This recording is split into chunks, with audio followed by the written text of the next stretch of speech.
More conversation about the DNC on this Wednesday night.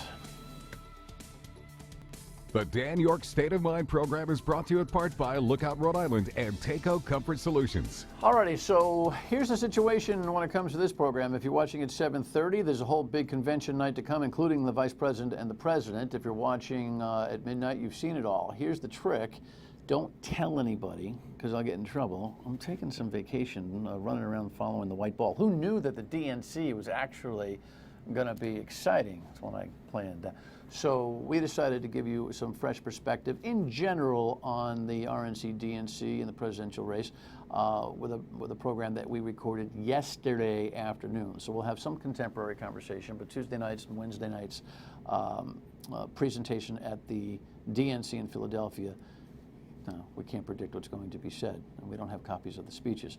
But I've got terrific minds. Joe Cammarano from Providence College is back doing a little overtime with me, and Professor of Political Science from Brown University, Brettscheider, is here, and he's a constitutional law specialist in addition to other things. And I think there's been a lot of constitutional flavor and debate when it comes to both sides of the aisle in this campaign, so I think you'll find that fascinating. So having said that, let us go to a couple of headlines that at least give us a conversation starter, and that is what happened with the WikiLeaks situation. Now, we talked a little bit about this last night. We got another headline, too. Debbie Wasserman Schultz had a tough weekend and a tough Monday, no doubt. And, of course, there was some implication in Rhode Island. The governor was mentioned, the Secretary of State was mentioned, and after reading the emails, I thought, no harm, no foul. They didn't ask to be named in the emails, and I don't think they did anything incredibly problematic. But, you know, people will make hay simply when names are written on a piece of paper. Professor, good to see you back again. And nice to meet you, Professor Brettscheider. Pleasure. Professor of Political Science. Your take on the WikiLeaks thing, I got a little bit from Joe last night. What was your gut about the whole controversy? Well, I think the really upsetting thing is that it looks like there might be a foreign power that's involved in leaking these emails, and that just raises the fears even more that Donald Trump is associated with a foreign dictator. We know that he admires him, and if the foreign dictator, if Vladimir Putin is helping him, then that's a real worry for constitutional democracy in the United States. Is this a real or perceived worry? Well, I think the worry is real. Donald Trump has expressed admiration for Vladimir Putin. He's expressed admiration for his tyrannical style and his strong style, and I think that really draws the contrast with the speeches that we heard the other night at the DNC. Those were speeches about an American constitutional vision, about equality, and Donald Trump's been given a vision of something else that's certainly not in the American tradition. Joe, you said something really profound last night about this, saying, you know what, this could boomerang on Trump. Sure, of course it could. I do think that Trump needs to think deeply about this in a way that he's not normally accustomed to, that being impulsive, saying whatever he wants to. I think he has to really think hard about his approach, this tendency to like a sort of authority as opposed to process-oriented democracy. You know, Trump is one of these sorts of authoritarian types, and to be associated with Putin is not going to be good for him. I mean, I think it's not just style, although that's a huge part of it, and he'll say, like Putin, whatever it takes to get his way. But it seems to be even deeper. There's a lack of awareness of our constitutional tradition. You didn't hear a lot at the RNC or ever from him about civil liberties or about rights, and a lot of his proposals also just fly in the face of our constitutional tradition of equal protection. Think of his claim about banning Muslims, or the kind of indifference that he showed the independence of the judiciary by what he said about that judge and his heritage. So it's a deep theme, I think, now that's developing. You know, it's interesting. I can feel some people just ready to throw tomatoes at the screen because you should know, you're a first-time guest, and thank you for coming. I am no Trump fan. Right. The professor has done his best to offer objective analysis, but had a run of predictions that Donald Trump wouldn't make it through the field, and that those predictions began to dwindle. And I can certainly sense that you are not buying his act, at least when it comes to constitutional issues. So it feels like it's a tilted windmill here. Yet But I have there's- to say, yet it's- there's a yeah. vast, pollable number of people out there that are they're thinking, you know what? So what Yeah. to everything you guys are saying? That's right. Well, that's right. And Trump's strategy was to say things are horrible, and in horrible times, you need to put aside all that democracy stuff and get somebody who's going to be your voice, and that's me. So his strategy is well suited to prevailing the way Berlusconi succeeded in Italy, for example, or the way Erdogan has been succeeding in Turkey of late. So it can work because when people are scared, they say that's not as important as our safety. And it's unprecedented, I think, what he's doing. We haven't seen this before in American politics, but it also, we know that it can work around the world. Works in democracies that collapse into dictatorships. There's nothing about constitutional democracy that means it's forever. The Weimar parallel is worrying, that there was a constitutional democracy that eventually collapsed, and you don't need the parallels between Trump and the person who came after to see that this is just not as stable as we thought. This is both a fascinating and horrifying conversation that we are having here. The idea that the great American Constitution, the United States Constitution, in your guys' minds, is in peril right here, and that individual voters, taxpayers, residents, people who live in this country are so fed up and or so undereducated about the Constitution that they are ripe for being taken advantage of. I mean, that's kind of what I'm hearing from you Well, guys. he plays on people's vulnerabilities. I don't think we can discount him the way that we did in the beginning. But by how saying many he was a people Trump. have your even an nth of your expertise in the Constitution, right? To be able to say, you know what, hold on here. Yeah. Yes, no. But I have to say, Dan, I don't think that what the Constitution's values, that this is something that's foreign or complex. I think when people heard Michelle Obama and Cory Booker the other night talking about the idea of equality and the founder's vision of including people regardless of their religious or ethnic background, that rings true. And so my hope is that that will activate something in their minds that's deeply familiar and that they know really from birth. And what Donald Trump is doing is alien. It could work. It's marketing. It's not constitutional politics in the way that we've known it.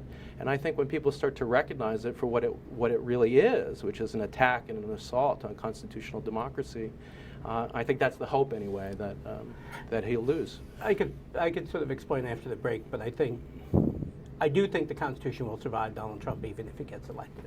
Well, if that's not a segue, I don't know what is. And Joe's become so familiar here, he knows exactly when he feels the impulse to take a pause for a second. So I just have to mention this one note about one of our fine sponsors. And I just want to let you know that if you were thinking about renovating your kitchen or your bath, Cumberland Kitchen Bath Design Center would be a great choice, especially the bathroom. When it comes to value of your home, that's one thing. When it comes to quality of life, a lot of folks, think kitchen first and bathroom second. Think bathroom, you're going to get the same kind of diligence you would that I received when it comes to the kitchen.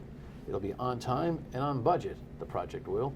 It'll be licensed and insured with the contract work, and it will be, on the back end, something you'll be very happy you did. Give him a ring today. When we come back, we'll talk about Joe soothing us over this constitutional worry. Stay with us. Bernie's given up, and I never thought I was going to see that. And his people aren't. I think his people are going to throw Bernie overboard. And I think they're going to probably choose somebody else. They'll pick somebody else. But, they want help. And I'll bet you a lot of their people come to us. Because, seriously, and we'll take them. We'll take them. We'll take them. We'll even take that guy over there. We'll take them. And the reason we'll take them, and the reason they want to come, is because there's nobody better on trade than I am. Nobody. We have been ripped off on trade for so long, for so many billions and billions and trillions, actually, of dollars, that it's hard to believe that our country even exists. Now, we're not doing well. The stock market is the only indicator and it's a false indicator. It's cheap money. It's very cheap money. You watch what's going to happen. Unless I'm president, we're going to do it very nicely, believe me. We're going to do it the old-fashioned way. Oh, thank God. I thought maybe I should get out of the market, but if he gets elected, I'll stay in. Before we get into that, finish your thought on how the Constitution. I mean, Professor Brettscheider is suggesting that this guy presents a real constitutional dilemma. You're suggesting, and I'm thinking, wow, what a freak show that is. You're saying, chill. There will be a constitutional dilemma if he gets elected president, and over and over and over again, because of his misunderstanding of what the presidency's job description is. But the very nature and structure of the Constitution will make it impossible for him to sustain the kind of leadership that other authoritarians have had in systems unlike ours. Every 2 years, the entire House of Representatives is up for re-election, a third of the Senate. So the cycle for presidents is about 9 to 12 months. And so the reality is, in 2 years, there's going to be a big change anyway. And then he'll have even less control. We had a conversation about this on the radio on WPRO weekdays 3 to 6 a couple of days ago, and my response is that, look, Donald Trump is seeing Barack Obama use some executive order type of mechanisms in order to effect some change. We've seen already one refute by the Supreme Court that kind of set him back. But I think he thinks that it's an executive order circus in Washington. Is that what we're heading here? Yeah, I think, I mean, the founders feared this, and so they did give us a lot of protections, and I think you're absolutely right that there are things we could hope to look to if he does win. But I also think, as you say, he's completely indifferent to those checks, and he'll try to overrun them. So one thing he can do is use executive orders or the power of the administrative state in matters like immigration. But I think the scarier scenario is this isn't somebody who seems to respect the independence of the judiciary. Think of his comments about this judge that was in charge of trying this case. Judge, right. What he shows is an indifference not only to constitutionalism, but to the idea of the rule of law. So he could try to pack the court, he could threaten the judiciary, he could do a lot of the things that third world dictators are known for doing. And I wouldn't put it past him because he's not somebody who, A, doesn't know, I think, about the, as you say, the duties of the president, the role of the president, the idea of separation of powers and civil liberties. And I think when he finds out, he's not really going to care.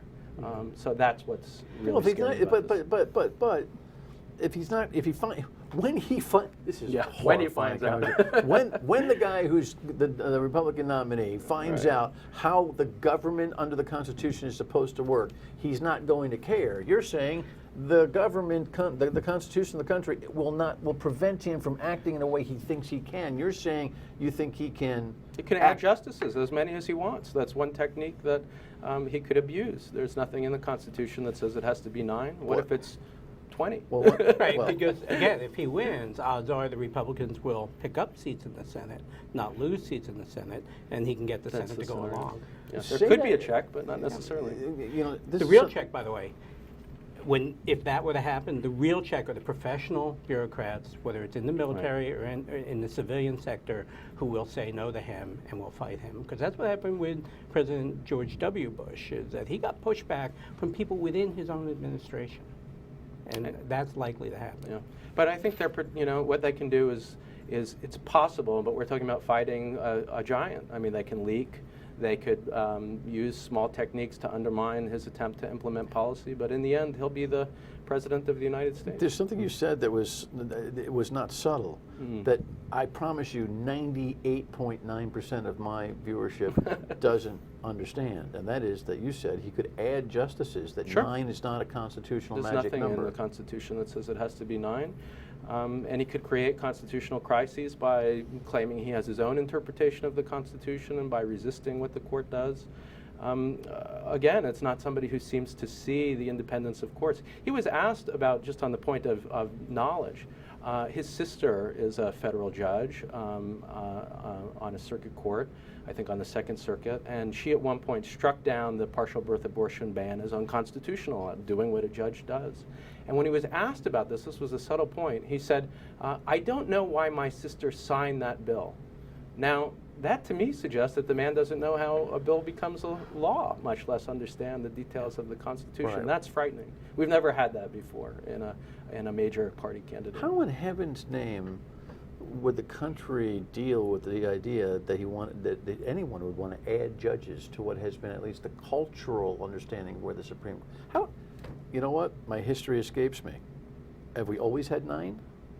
No, the numbers have differed. I can't remember the exact number, but there were certainly less at the founding. And the famous moment in time was during the Franklin Delano Roosevelt administration when he threatened to pack the court. So that's the kind of famous moment of worrying about a president. But that's it's a unchecked. modern history 9, right? And it goes Yes, back. that's true. Yeah. past Well, we have 8 Lincoln. now, of course, right? Right, So, of course. It's a yeah. 4-4 deadline. Yeah. But the expectation is that there will be a judge But chosen. there's no constitutional requirement. I mean, a lot of the things that we take for granted in our constitutional culture are due to norms that we have had presidents and members of Congress who have respected the boundaries and at least known about the boundaries of the Constitution. And now we have somebody who's coming from marketing, who admires foreign dictators, and who doesn't seem to have as part of his knowledge set and also his set of values, constitutional values. And we just don't know if somebody like that is elected, what will happen. You have a constitutional law professor now, regardless of what you think of him, he knows a lot about what the Constitution says. And in the past, we have a tradition of people respecting the Constitution, at least trying to, and this person is indifferent. That's what makes it a unique threat. I mean, this really is unprecedented in American history. It's why I'm glad you're not doing the horse race show and talking about this as business as usual. It's a really frightening prospect. It is a frightening prospect, and I've said that since the beginning. I thought it was a joke, and it's no longer a joke, and so I'm very concerned that there are people watching here who think that we're just being liberal college professors. It's not about being liberal college professors. It's about American democracy, and I really am. That's right. I am afraid that Trump is not going to adhere to the borders to an extent that's greater than Richard Nixon.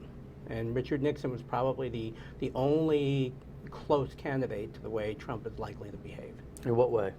He knew law really well, and he knew politics really well. But I think Richard Nixon's big problem was he did not want to obey a court ruling, and he tried to get his underlings to fire Archibald Cox, a special prosecutor. And a couple of them said no, and they basically got fired. And eventually, he found someone to fire him. But by then, it was over. I think we see some more evidence of what you're talking about when he hasn't said it in the last month or so, maybe the last few weeks or so. But he more or less inferred that when he wins, he'll prosecute Hillary Clinton. Yeah, I mean, that's worrying. The idea that he That's nonsense. Obviously, but that's part of the rhetoric that bleeds in here, and it's hard to separate that which he actually might think he can do versus what is hyperbole on his part. But even that notion that the president would initiate his own investigation through his own Justice Department His political that opponent. kind of mindset is in part what you're speaking about, I mean, the lesson usually I thought of the Nixon administration was that you really have to worry about the president controlling who is prosecuted and who isn't, and controlling the independent judiciary. But that's not Trump's lesson. Trump seems to think the lesson was that Nixon didn't go far enough, and that really the president needs to exert more control over the judiciary. And to sort of argue why he's worse than Nixon is, Yeah. this is a man who holds grudges for an awful long time. I had a professor in grad school who wrote an op-ed piece about him, Democrats not taking money from him. 6 years he got hate mail. This is over one piece in the New York Times in the mid-'80s. This is a guy who doesn't give up, and so I think that is a real problem. This isn't a partisan election. I mean, it really is a question of people who want to defend the Constitution against someone who's attacking it. I think Richard Nixon had a tremendous knowledge of American politics and certainly was aware of constitutional limitations. He pushed the boundaries and did things that I think were certainly unconstitutional, including what you were alluding to. But this is somebody who doesn't even have an awareness. That's what's unprecedented. All right, when we come back, how we can be smarter about this. Stay with us. Oh yeah, and then there's this person. She's also running for the presidency. Oh my goodness, Professor Brettscheider has brought some interesting concepts to the table, and of course, Professor Cammarano has been an often visitor here to talk about some of these constitutional issues. You are a constitutional scholar, professor of political science at Brown. You teach this stuff. So what are you saying to your students, and what can you say to the students watching this, meaning everybody who's watching the television show, about without a partisan flavor, what is it about your argument that you can help to instruct, what to look for, to look past folks' visceral reaction to Donald Trump? Because I think in a lot of ways there's a visceral reaction going on out there. I mean, one thing I think is to ask questions and to look for reasons and arguments and evidence and policy and the things that, frankly, he's not doing. If you look at one of his speeches, any of these speeches, except probably the most recent one at the RNC, what he's doing is emphasizing certain words, and he's doing the same thing on Twitter. He's not making arguments. He's not giving policy arguments. He's not making proposals. And I think really asking questions about, well, what is behind this name calling or this word that he keeps using? And think of how he's very good at marketing. He punches his sentences at the end with very scary words. And the question I think that we have to ask is what's behind that? And that is something that Hillary Clinton does. She is very policy. I got some very smart buddies, well off. Joe and I have talked about this at length.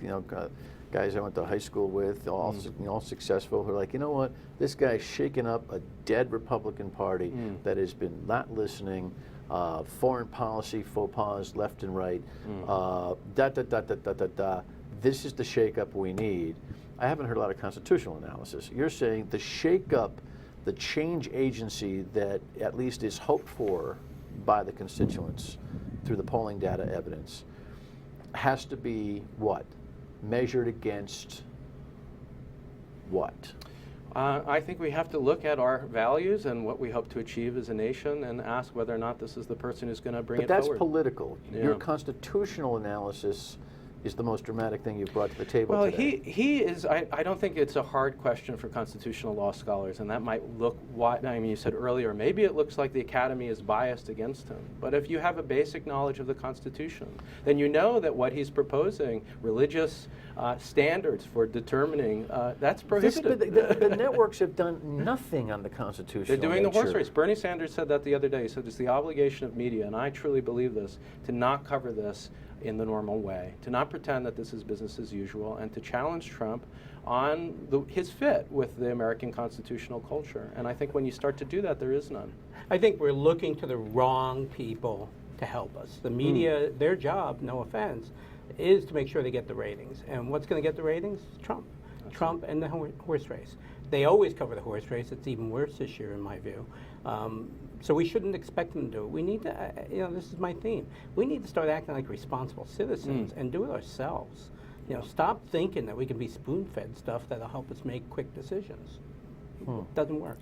Well, and not just rely on Twitter. I think that's also part of it. He really has, this is a unique point in history, I think, technologically. He can reach people directly through his 140 characters. And what Michelle Obama was referencing the other night when she said we shouldn't determine policy based on 140 characters is that fact that he's controlling the news cycle with just a few words rather than through policy arguments. And we need to, as you're doing it right now, challenge that. All right.